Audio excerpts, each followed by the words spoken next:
Before cleaning the condenser in a device with bottom-mounted unit, turn off the device using the main switch. Unplug the device from the power supply, open the protective grill and proceed to clean the condenser.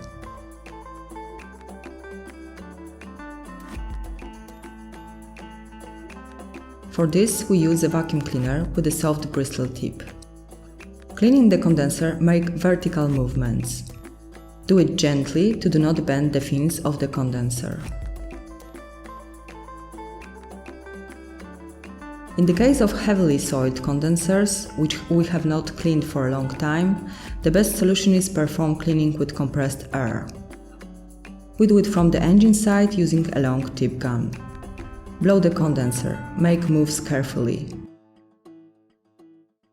After cleaning, plug the device to the power supply.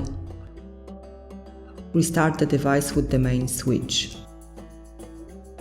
Remember to clean the condenser at least once a month.